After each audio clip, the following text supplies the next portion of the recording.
when I got into comedy at 27, I had a turnback moment, man. It was the day I was gonna quit.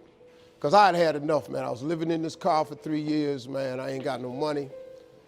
And I was gonna call my mom and dad and ask them, could I come home and just stay in the attic for about 4 months till I find a job. My father told me, you can't come back home. Once you leave my daddy's house, you got to figure it out. So I knew it was gonna be hard, but they had put an answering machine in the attic for me. You know, back in the day, you had an answering machine, you could call it, punch a code in, and you could hear your messages.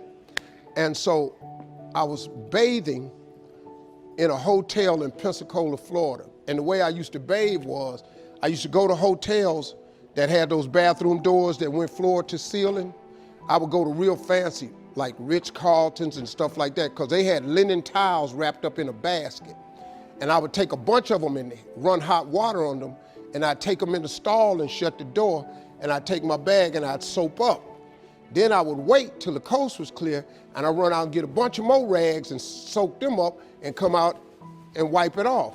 Then I'd stand there and dry, put my clothes back on. That's how I bathed every other day, man. And so I was in there one time, and they had a convention in town.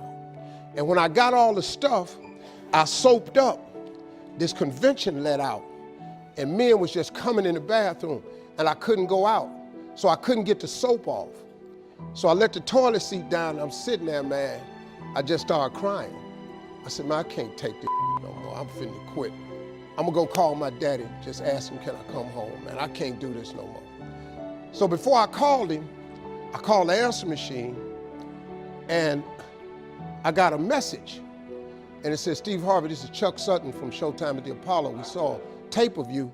If you would come to New York Sunday night, this was a Thursday, come to Sunday night, we're gonna put you on TV, Showtime at the Apollo. Put me on TV, that was my dream. But I had a problem.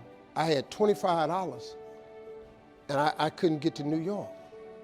How was I gonna get to New York with $25? So I said, man, I went back in my car, and I'm crying again. I said, man, God, I finally get a shot to get on TV, and then I can't even go. I said, how could you do this to me?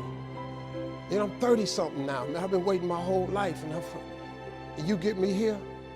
So I said, man, let me call this machine back and just see if he said this Sunday. And I called it back, and it said, Steve, this is Chuck Sutton from Showtime at the Apollo. We saw a tape. We have an opening for you Sunday.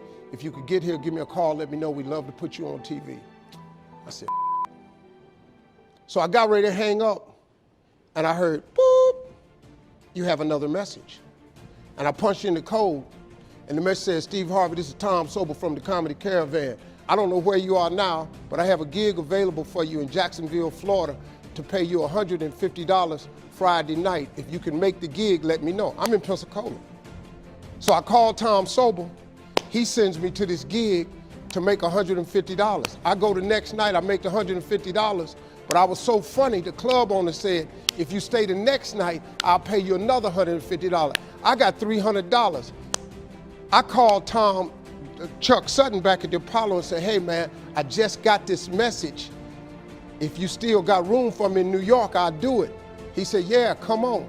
So I went to Eastern Airlines, bought a round trip ticket for $99 from Jacksonville, Florida to New York, performed on Showtime at the Apollo, wrote the joke that made me famous. Mike Tyson hit his fighter Mitch Green in the eye, and his eye started talking. And I wrote that on the way to New York. Got a standing ovation on the Apollo. I have been on television ever since that night right there.